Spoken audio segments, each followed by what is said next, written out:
reason I started it to begin with was that I used to be a theater kid in high school, and then I became an adult, and there's not any fucking opportunity to perform and explore that emotional release that you get in theater in high school. You're an adult, you're supposed to be doing business, whatever. But this was like the best way I could find to engage in performance. And it's, for me, I need to perform. I have no other opportunity to do it, and I get to do this. It's a special edition of the podcast that we're doing with a bunch of people from Voice Team, which is a Podfic event. From what I understand, Voice Team is kind of a giant collaborative Podfic event where people try to sort of branch out in the different forms of fan audio works. There's a lot of challenges that make you work with the community and also branch out into different fandoms, which is fun. And it also kind of gives you a different idea of the different types of fan audio works there are, like filks, which is where you replace the lyrics of songs to fit to your fandom. There's, the classic podfics. There's stuff like this where it's more of kind of podcast-ish, but it's kind of a great way to explore the world of audio fan works. To know that there's so many different kinds of audio works, because like up until a year ago, I didn't even know podfics were a thing. So we should go around and introduce ourselves, hey? I guess I can start because I'm Gutis, who some people might know if they listen to the podcast a lot. Not that I've actually been on it properly, but I've learned about podfics from it and then started podficking because of it. And so I've sent in a couple to the podcast before. I'm SierraJaneSims. I've been making podfics for just over 2 years now. I have about 61 podfics specifically for Our Flag Means Death, but I've been branching out a bit to other fandoms recently. The Voice Team's a good reason to do that too, to try new ones. For sure. My name's Rowan, littlefingies. Yeah, I go by littlefingies when I'm making podfics. I'm very new to it. I haven't been doing it for a year yet, and I'm still pretty slow. But I do have maybe 15 or 20 Our Flag Means Death podfics to my name. And I'm just, started it because I wanted to make my own bedtime stories and then thought it was fun. My name is Katie, also known as LoopyDangerFrog for recording. I have also been podficking, shout out to Sierra, as we started on the same project for just over 2 years. And I think I'm in somewhere in the hundreds of Our Flag works, both individual and collaboratively. Very nice. And I'm full of hope 137, just about everywhere. I started podficking about a year ago through the Our Flag Means Death fandom. I've got 27, which I didn't know, but a lot of them are epics. I'm going to be a really long time. So I did branch out into a bunch of other stuff. I just started chasing fics that I really liked, and but the vast majority are definitely Our Flag. Yeah, you've done some real long ones, haven't you? Yeah. They are ongoing labors of love. All right, now, so the podcast starts off with this silly question, which is, what is the most gay pirate thing that's happened to you this week? So today I'm watching Eurovision for the first time ever with my ex-girlfriend, so that feels pretty gay. But I'm also watching it through a legal streaming service, so unfortunately no pirating is happening at the moment. I love all of this. Mine's not necessarily a silly thing, but it is a super gay pirate thing. My partner, who is based in Australia, and I got to our 27, we got into the 20s of the countdown until I get to go out to Australia to see them again. So met through the fandom is gay pirate. That's very That gay is so lovely. I love that. Yeah. Doing Voice Team is kind of a gay pirate thing, isn't it? We've been trying weird things that you would normally do. Last round of Voice Team was you do a snippet of your favorite fic. That was really fun because the fic that I have always wanted to make is 800,000 words and counting, and that's just not going to happen for me. But I got to do, I haven't even finished it yet, but an abridged version of one of the chapters, and that feels kind of piratey. I'm doing it with the author's permission and working with the author, but I don't know, doing something in a different way than you might think that was an option. So I thought that was pretty cool. Yeah. And yeah, we can make the choices we need to make to keep it fun and keep it from feeling like a job. This leads straight into our discussion, really. One of the questions was, how do you measure podfic success? And that straight away made me think of, the fact that it's not like when you write a fic, you don't get the same kind of, you're never going to get the same kind of engagement from people on Archive of Our Own that you do with written works or anything like that. And so you can't really think about it the same way, I guess. Not that you should be worrying about things like that anyway when you write stuff. But you really can't think about it that way with podcasts because you'll just be sad forever. Yeah, I think like the serotonin from a kudos email, nothing hits quite like, like truly. But to kind of like answer the question, because to y'all's points, like there is not a clear way to define and measure the success of a podfic, in my opinion. Like you can look at hits, you can look at numbers, but part of that feels like very icky. There's so many pairings, so many tropes, so many things explored within the R flag, like fanfic fandom. And so like one of my measures is like, am I recording a little bit of everything? Am I recording just Pyorn, or am I also recording fluff? And like trying to be well rounded in representation of the fics that there are in the fandom. Yeah, I think that's a good point. Like, I think a lot of the podfic success sort of measurement is a incredibly personal metric. As everyone has mentioned, it's not quite the same as, fanfic authors. You're not going to have kind of a measurable kudos comments kind of situation the way that a lot of written fics will get. And I feel like with me, because I host on SoundCloud and then I post on AO3, I've got two different platforms that are measuring counts of like listens versus hits versus kudos versus whatever. And the numbers don't really kind of mean anything. I feel like the thing that means stuff to me at this point is when I see random people that I don't know recommending my podfic to someone else via social media. When I see somebody say, hey, listen to the Kalahari Down podfic, that's when I go, oh, I guess this podfic is successful. Sort of that like, I put effort into this, of course, but somebody random is putting their time and effort into recommending this to other people. I think I've recommended that one specifically like 10 times probably. So I'm glad it's good and not really annoying to get tagged in those. No, I think it's so nice. It's like when I get, the really specific comments about it, or I get the tags of people recommending it, those are the moments where I'm like, oh, I guess this is a popular podfic. Yeah, those one-off comments can be amazing. Like you get a comment from somebody that also loved the fic but loved what you did with it, just making it available in a different way as well. And that's cool. I did start looking at hits for a while. I was like, oh, I wonder where these are going. And the only ones I ever promote on social media are the R flag ones. The rest of them I don't. And I have no idea if they're anywhere, because I'll go and look at hits and like one of them has hit 1,400. And I'm like, yeah. So where the heck did that go? And how did anybody even hear about it? And or is it one person listened to it 14 times? There's also a possibility. That's so real. I have one podfic that I did for the Supergirl fandom for a friend of mine, and it has the most hits and kudos of any of my works, which I just find hysterical. The irony. I think that's one of my favorite things about the SoundCloud platform is that you can see specifically who has listened to podfics. And so I can look and be like, this user's listened to this podfic 52 times. Interesting. And so you can kind of break it down by like, okay, this is like popular with one singular person, or you can see like, oh, a ton of people have listened to this a couple times. That's cool. Interesting. With Katie's, I think I wrote that last time I did did a thing for this podcast. I was talking about Wave Hello to the Void. Yeah, Wave Hello was definitely a labor of love. One of my other like long boys is The City Never Sleeps, which is the DJ SMAU.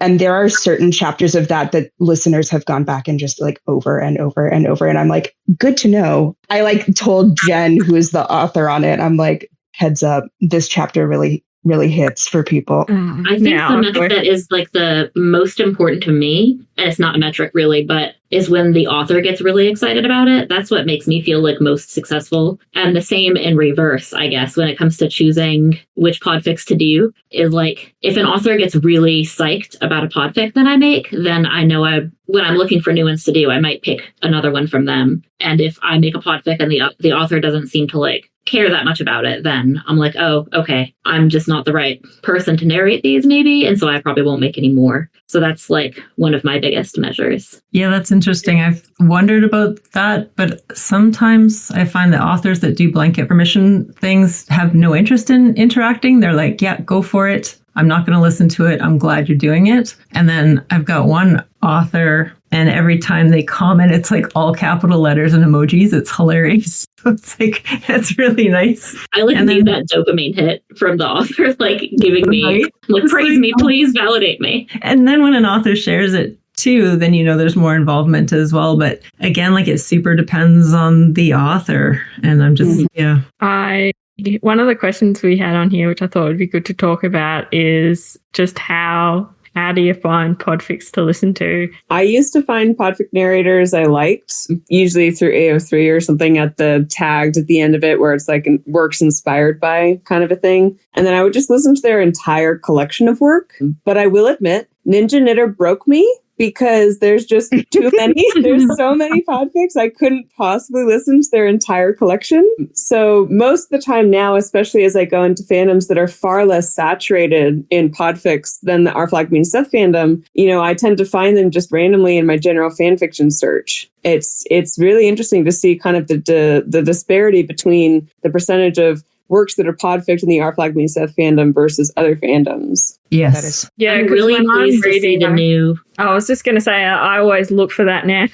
Now that I've gotten into the podfic, like listening to them, I always check first. I always go to the end notes and see, is there something inspired by? Is there a podfic? I am the kind of person who, I always want a voice in my ear pretty much, especially when I'm falling asleep or doing a task that's kind of boring. And when I'm into a fandom, I want those to be podfic. So I'm really glad they just, some people just made podfic collection on AO3. Honestly, for me, it just makes searching a lot easier. So I'm really glad that exists. Makes it easier for me to find new podfics I hadn't do before. Oh, yeah, that's good. Yeah, because I do sometimes. I don't know if we can talk about that a bit, but that's really handy to do if anyone's trying to find stuff on A3, is you can, if you're in the general Our Flag Means Death works page, you can filter just for podfics specifically. And podfics and podfic works actually is like a parent tag. So then that'll show you anything where someone's marked it as there's a podfic available as well on a written work, and that'll all come up. I'm the unfortunate kind of person who, if I don't really go out looking for them, which is ironic, I understand. But because I'm in so many servers and places where podfics are wrecked, I tend to go to those, look at those first and listen to those first. I think it's the knowledge of the dopamine hit from somebody listening when it's a new work put out that I tend to not dig as much into back catalogs. So what you're saying is that anyone making a podfic should go and promote it everywhere they can. I am indeed. I will like it in every place you post it. Post that you put on Bluesky, on Tumblr, in 4 different servers that I'm in, and you'll get that glittery heart react emoji from me every time. Put in our notes here about that little podfic posting helper thing. I don't know whether you guys use that, but I use it, and I think it's the best thing ever on AO3 to get your AO3 post done where it copies all the tags over. So I just want to say, if anyone's making a podfic, I definitely think you should get that as a browser extension, the AO3 podfic posting helper. That is so great. I've been using it as well. It's amazing. Yeah. I have never heard of this nor used it. So this is great knowledge for me to have. Yeah, it works all the time automatically from the... Yeah. So hot. That's so hot. Yeah, it's just like a browser extension, and you tell it what fic you're podficking, and you press the button, and then it copies all the tags and the ratings and everything. And it Delicious. even copies you can make it the summary and say, this is a podfic of whatever by whatever with links and everything. That is so hot. I love a tag, but when you're having to copy them all over one by one, it does get daunting at times. Oh my God, yes. Yes, this thing is amazing. It only works on your dashboard as you're posting new. Make sure you copy whatever you're copying from first, so you have it saved, and then paste it into that when you open it, because it makes life. It'll put the podfic tags, because I know we talked about this a bit just before, how you can filter by podfic, but it'll put those tags in there for you, so you don't have to remember. Yeah. It'll, you can get it to put in podfic tag, the length of the work, all those canonical tags, the 3 likes, and even whether you're offering it as a download or a stream, all of those. I love this. Thank you for enlightening me. We can we'll put a link or something in the show notes. That'll work. Yeah, when I first started, I didn't know anything about that. So I made myself a podfic posting template in Google Docs with templates for AO3 and SoundCloud and Tumblr and at the time Twitter, but now Bluesky and all of those things. And then I just copy paste and then edit as I go. But this sounds like it does a lot of that for you. So that's nice. Yeah,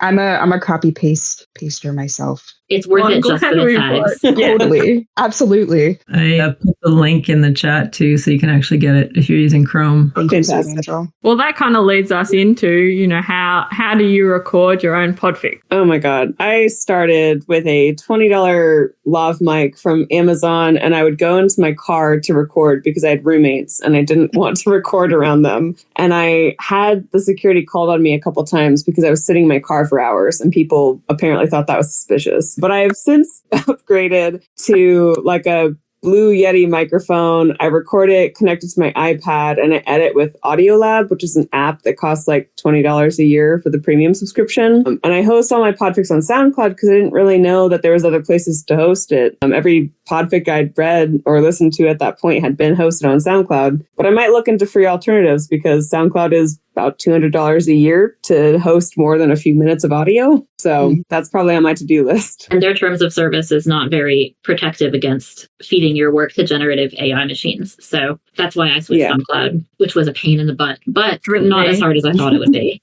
We'll talk afterwards. Okay. Well, but you did just make the change, didn't you? So you've just shifted over to what's that one you use now, that podcast platform? I shifted to Podbean just because I know somebody else who uses it and they said it was good. That's about as much research as I did, but it still costs money. It's cheaper than SoundCloud and it does everything it needs to do. So I use a podcast platform as well, but I use the Spotify for Creators one, which is free. I'm in the process of getting off of SoundCloud. There's just many tracks, and getting onto archive.org and embedding into AO3 from there, which is free. It is slow and breakable. So I am still like trying to decide what my backup will be. Recording for me started, I just would record into my computer mic, like the built-in, and it sounded tinny and awful. And so I bought a $30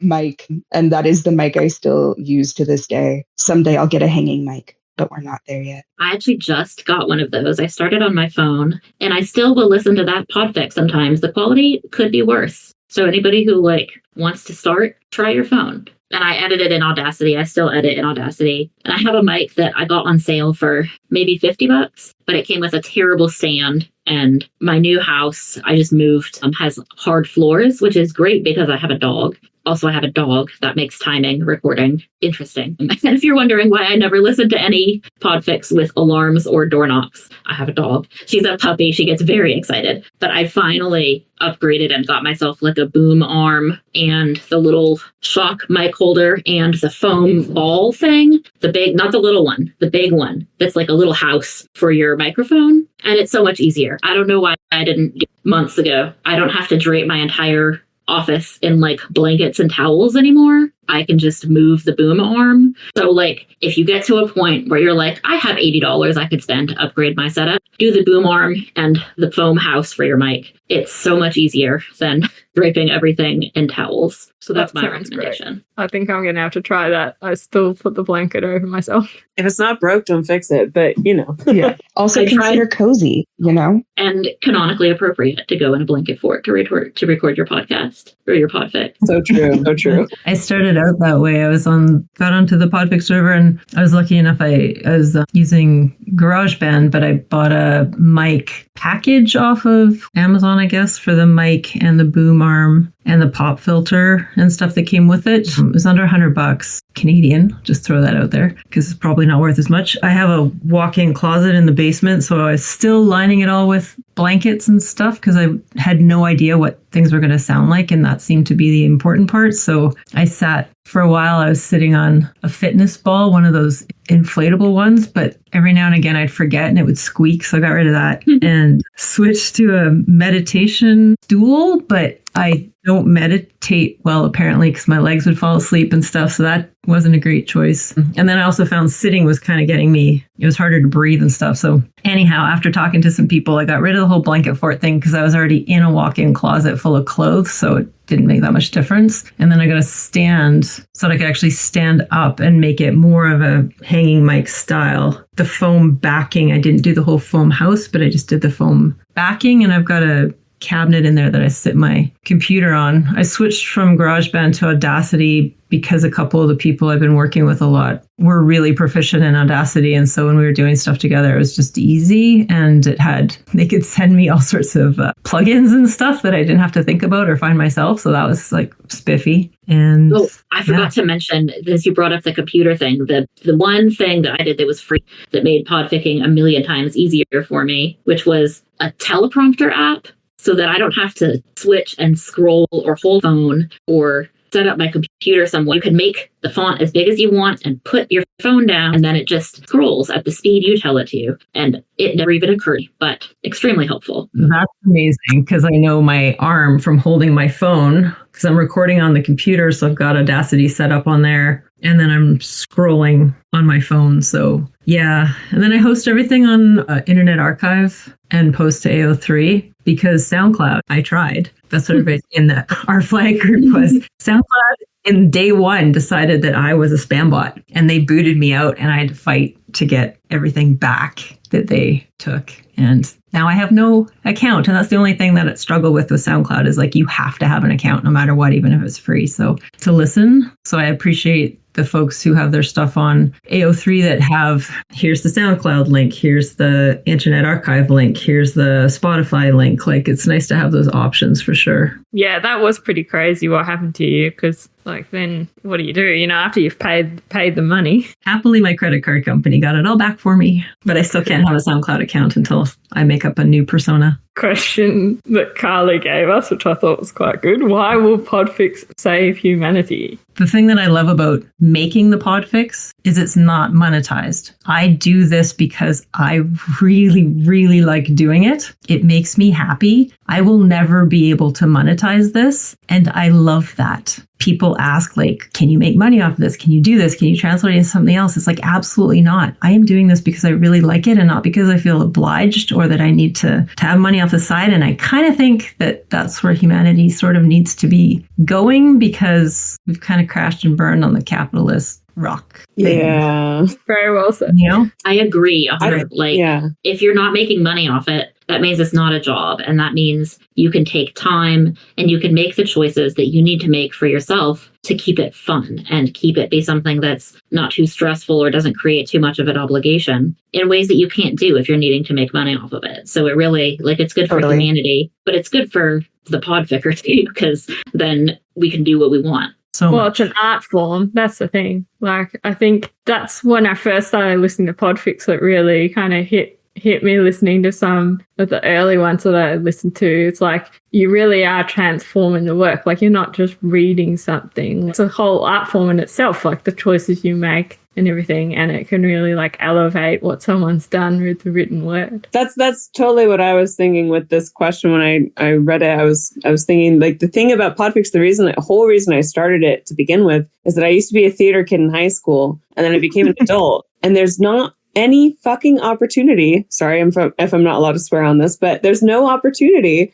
to perform and explore that emotional release that you get in theater in high school. You're an adult. You're supposed to be doing business, whatever. But this was like the best way I could find to engage in performance. And it's, for me, I need to perform. I have no other opportunity to do it. And I get to do this.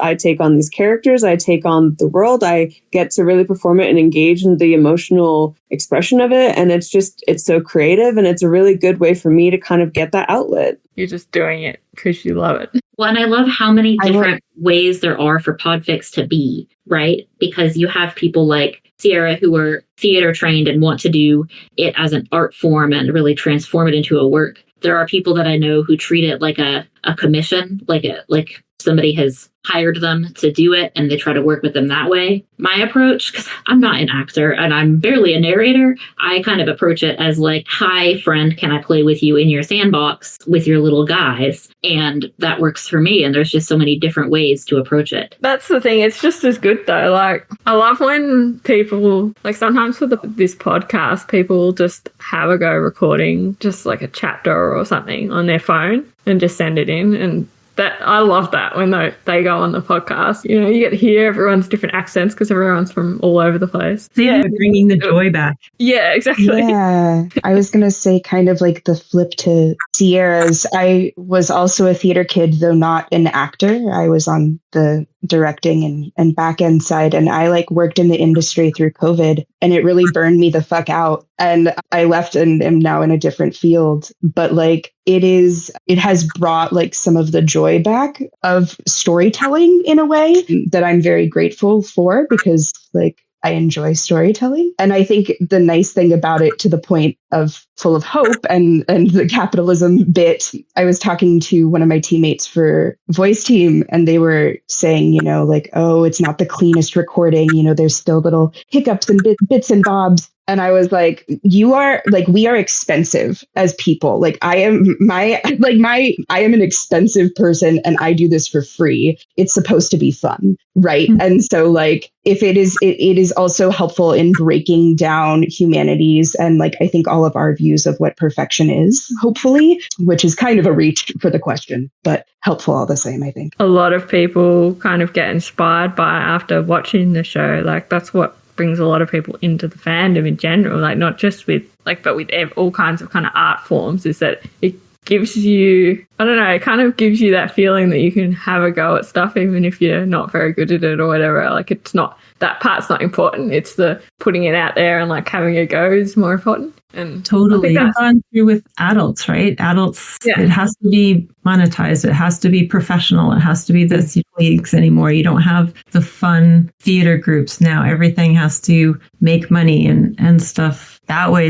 And the number of people that when I don't talk to a lot of people about this outside of people who don't know me, which sounds weird, but people who do know me, when I do talk about it, they're like, you talk about this and your face lights up and you're so full of joy and this is amazing, because apparently that's not me usually. Well, but I think we all need a reminder, like, we don't have to be good at something to do it, right? If you're enjoying it, totally. Even if you never get better at it, even if you're not good at it, that doesn't mean you can't do it if it's fun. Well, also challenging the concept of like, what is good? Mm-hmm. Yes. Right? Like different strokes for different folks, baby. There's always going to be someone who's going to like it. Totally. And the other thing with that's fine. Too. Right. Yeah. Because people like them for different reasons and different things about them, and whether some people like tons of editing and sound effects and other people like it in a straight voice or a certain accent or multi voices, so that we have those, like all of that stuff is there and it's fun, and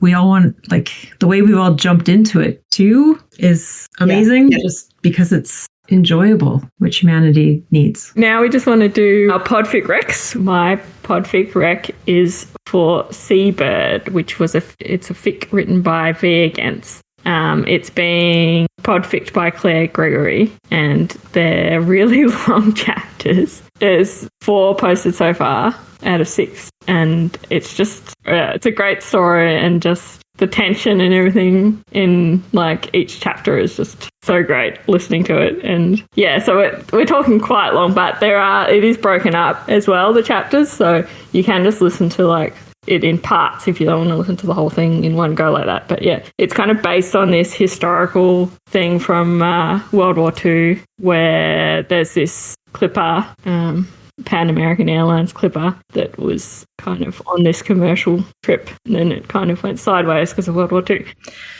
You've got mail, Captain, First Officer Frenchy says, pointing out the cockpit window at, what's his name? Iggy? The unpleasant man from Dispatch approaches the aircraft. Shit, Steed mutters under his breath. How could he have forgotten the white envelope that Pan Am captains have been receiving for months now before every Trans-Pacific flight? The Navy believes that Pan Am's 3 Boeing 314s could become valuable treasures to be seized or destroyed by the Japanese, and any flight that leaves the mainland USA receives coded instructions for what to do when, not if, hostilities break out between the United States and Imperial Japan.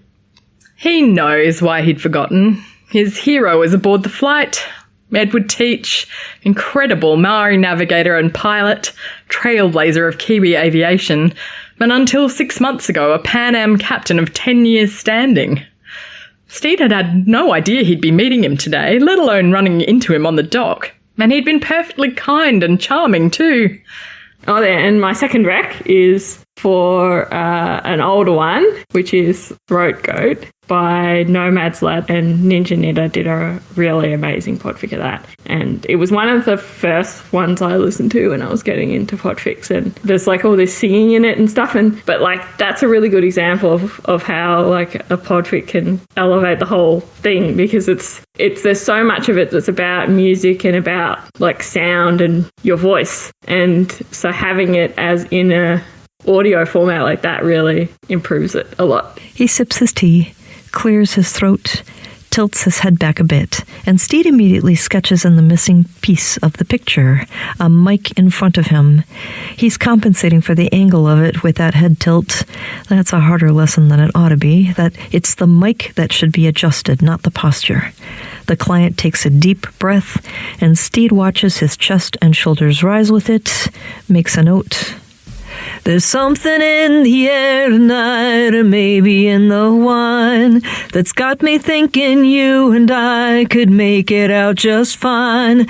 Not gonna text you, baby, no telegraphs or cards. Not gonna call you, baby, I'm staying on my guard. Not gonna text you, baby, no letters or tin cans. You cut those strings a while back, you found another man.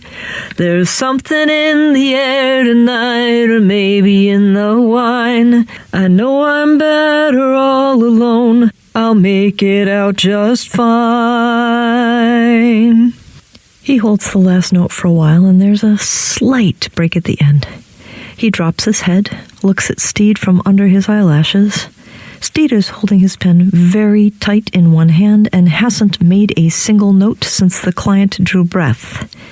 He's forgotten all of English orthography in 20 seconds. That space in his brain has been replaced with the sight of this guy singing, his head tipped back, the lamplight casting shadows all over the planes of his face. Steed feels like he's been put through the washing machine on a spin cycle.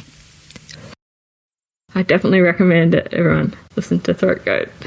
Well, I guess I was going to give a recommendation, and then I was like, oh, wait, the one that I wanted to recommend actually hasn't been podfic. It was just a really good story. And that's like, You imagined it. One by One Happy Days, right? And they're so prolific, and I just assumed that it was a podfic, and then it's not. It's just one that they wrote recently. And I was like, oh, they didn't turn it into a podfic. That's your sign that you should do it as a podfic. They like to do their own, so. I also thought of another one while sitting here. So I have 3 recs that I'll kind of speed run through. The first is Your Name Like a Boat, which is by Mia Ugly and Soft October, and recorded by SD Ryan. It is a Watermarks AU. It's very like November of 22, like early fandom fic, but it's just so beautiful. It's actually what I recorded bits and pieces of for Passion Project, which was referenced earlier. Because it is a gorgeous fic, and SD handles the material so beautifully. Their tone and general vibe fits the language really well, which is always nice when it kind of is a match with the podficker, you know, like you can tell, because there are some fics that I feel like you naturally read or don't have to do retakes as often. And that feels like one that had to be true for SD because it fits their vibe so well. The other is an honorable mention to another SD Ryan read of the Ochre Resin Light series by Only One Day, which same kind of concept, but SD was one of the first people to kind of venture more into Izzy heavy fics. And it's a steady hands fic. And I think it's one of the earlier ones that was recorded that was steady hands in the fandom. And so I think that deserves an honorable mention and call out for that. Mm-hmm. And then the final one I have is In Favor with Their Stars by Mix Mollusca and read by Ninja Knitter. That was the fic that kind of pushed me to start playing more with sound effects because Lindy had done a handful of Scattered, and then other people had started layering over and doing remixes of the podfic with it, which was just so cool to see. And Lindy, they're just such a gentle reader. as a whole. They handle, the material so gently, and how they read Steed in that fic, who, for those who don't know, is like the ship's AI, is so spot on and done with such love and care that it really helps the fic shine in audibly. That's so nice, because the fic is amazing. And I see there's a remix of it that they did with One Happy Days. And I remember that when that was getting posted, they were saying with more of the sound and stuff in the back. And I've listened to both versions, and the remix is really cool. Yeah, they both did really great work on it. That's sweet, because the original just made me sob. Yeah, I mean, Mix Mollusca, Yes. it's already in the words, Yeah. They are definitely a gift of a writer to the fandom. That made me think of the one that S.D. Ryan did, Ink and Ichor by Nervous Jester. Because I did one for the Tolling Bells, but I had originally found them with Ink and Ichor, and I wanted to do that one too. And then I saw that SD had already done that. And then in having a chat with SD too, they were like, oh yeah, no, I don't mind if people redo stuff, but they just do such a good job. It's like kind of nice. Anyway, Ink and Ichor is well worth checking out. Yeah, we can add that one into the show notes too. The thing that I loved about Ink and Ichor was, or Ichor and Ink, I will remember in a minute, was the use of the language. And so the reading of it is awesome because the language is gorgeous. Yeah. My podfic recommendation is Accommodations, narrated by Pilot Pirate Pods and written by, well, I know them as Kapow, and I will let Pilot Pirate introduce them.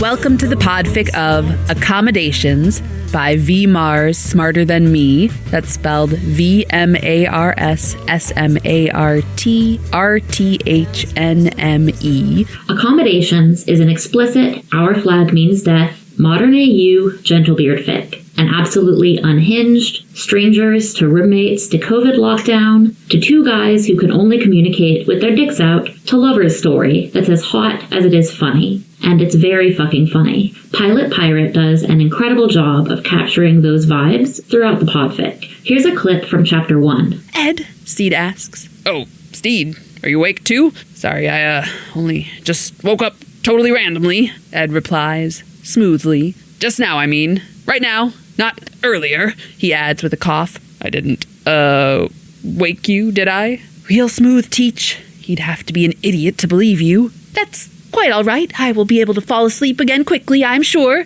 Steed says. No hard feelings at all. Well, clearly some hard feelings, Ed thinks as he suppresses a giggle. Cool, sure, same. He opts to make do with wiping his hand on the sheets next to him for now. He can wash them tomorrow and it'll be totally normal and completely fine. This was just a fluke, a one-time indulgence. If the situation arises again, they can just talk it out like adults. This is fine. This podfic deserves so much love and attention. If you want to listen, I will drop a link wherever I share this recommendation. You can also find it on AO3 under the username Pilot Pirate Pods. After you listen, please leave the narrator and the author comments and kudos to thank them for sharing their work with us. And feel free to tell them I sent you. I thought we'd do the little wrap up. What are you working on? What are you looking forward to? And where can people find you? Right now, I'm trying to focus on more Sapphic-specific works. It's something that I recently realized that I myself am Sapphic, and I'm trying to kind of expand the availability of podfics in that realm. So I've also branched out a bit into different fandoms. I'm doing a lot of Locked Tomb series fanfictions at the moment. I'm really looking forward to podfics growing in popularity. As mentioned before, the Our Flag Means Death fandom is just so saturated with podfic narrators. It's crazy. It's wonderful. And I want that for other fandoms as well. So I'm really excited for other people and other fandoms to kind of get on board and start recording and filling up the fandom with transformative works like that. And I'm available on Tumblr, Bluesky, and AO3 under the same name, SierraJaneSims. I will note my Tumblr and my Bluesky are 18 plus spaces, so don't come if you're under 18. The queue is always growing. I really love a fic that we just recorded as a multi-voice called Edward Teach and the Case of Missing Self-Awareness. That was a really fun multi-voice that a bunch of us just did. It's by Natalie. So it's very funny, warming fic. And I can be found as LoopyDangerFrog, truly all of the places, also 18 plus spaces. Very good. What about you, Ron? So I am nearly finished with The Midnight Cafe. I just have the epilogue to go. I've been working on that one for a while, so I'm very excited to have it be complete. I've really enjoyed that one. And then I'm close to being done as well with Strawberry Sweet, which I've been working on for quite some time. That's the longest fic that I've been trying to podfic to date. It's about 50,000 words, and I'm 5 out of 8 chapters complete. That one is so lovely to work on in the summer because it's a Stardew Valley AU, a Gentlebeard Stardew Valley AU, which is just lovely. It makes me want to grow things. So that's what I'm looking forward to is finishing that and getting that one to complete. You can find me on AO3, Tumblr, Bluesky, littlefingies, and again, 18 plus spaces. I think that kind of goes for all of us. Yeah. The humanity part, saving humanity, I'm like, I wonder if the topics that I go for will save humanity, just making us all more open and happy. I don't know. So you mean porn? I've been recording a lot of porn. That's what started me. Like the first one I did, I picked that because it was the fic that made me decide to be more open about stuff like that. Like, and, you know, be willing to talk about it a lot more. That's lovely. So I thought, oh, well, I'll give this a go. And then it was actually really fun. You know? I was chuckling about that the other day of where I started and where I can. Even the first one that we did was like multi-person for all the chapters and stuff too. And that was the first time I'd read anything like that out loud. Really, all the previous reading aloud had, been to my kids. Did you start on Tree Change? Yeah. Oh my gosh. I truly forget. I feel ancient sometimes. I forget which multi-voice, if people started on a multi-voice they started on. Yeah. It was a while ago. I have 8 series that are ongoing because I can't commit to anything. I need variety or I get really bored. So yeah, hundreds and hundreds of thousands of words. I have a big lineup one too that's it's a whole mix of fandoms, which is really cool. I like what was mentioned earlier about kind of branching out into other fandoms that don't have as many, because I found even the couple that I've tossed out into like the Deadpool fandom and stuff, I've gotten feedback in comments of people like, oh, this was awesome. Thank you for doing something in our fandom, or in this fandom, not our fandom. And then what about this one and this one and this one? And then I get a whole bunch of recommendations and things, which is kind of fun. Then it gives me more reading material as well. I love these voice team things. Mystery Box was the first one I did. So just meeting everybody this way and getting to participate in the multi-voice or the event stuff and things has been great. I've got a couple of fandom specific ones coming up for podficking too, which is kind of neat, and looking forward to those, just trying to find the right pieces to record that mean something to me. So, and same as everybody else on AO3, Bluesky, and Discord at Full of Hope 137. As you can tell, that was an auto-generated name, but now it's stuck. So, and then I am on Tumblr, but it's a really, really old account back to the porn days of Tumblr. I got banned for a while. I had to clean up my whole account. Anyway, that's a long story. That's under Cadoodle Hoppers, oddly. But I have that one linked now to Full of Hope, and it's linked to the Podfics and stuff and some of the other fandoms.